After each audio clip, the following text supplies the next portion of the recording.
Nagmamaneho ng motorsiklo sa Samar, arestado sa checkpoint operations ang PNP Calbayog. Nakuna ng baril. Detalye ng balita mula kay Jane Galit Bantayan, Aris 34. May buntag ni mo, Jane. Arestado sa checkpoint ng Calbayog City Police ang isang lalaki dahil sa paglabag ng Republic Act 10591 o Comprehensive Firearms and Ammunition Regulation Act matapos na makakuha nito ng baril sa nasabing checkpoint operation na naganap sa Maharlika Highway ng Barangay Carayman, Calbayog City sa Samar.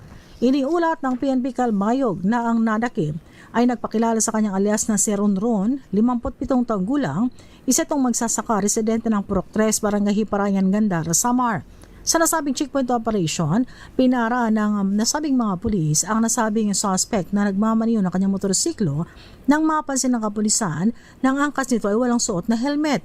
Hiningian ito ng mga pulis ng isang valid identification card.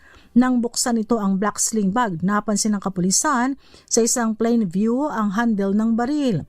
Sa ginawang inspeksyon, nakumpirma ang dalang baril na nasabing suspect na isang Colt caliber 45 pistol at isang magazine at bala at a 45 caliber cartridge.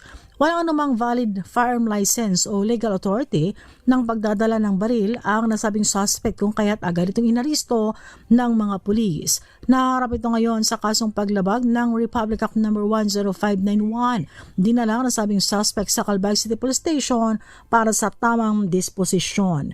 Mula sa Aksyong Radyo Katarman, RH34 Jane Galit Bantayan ng DZRH.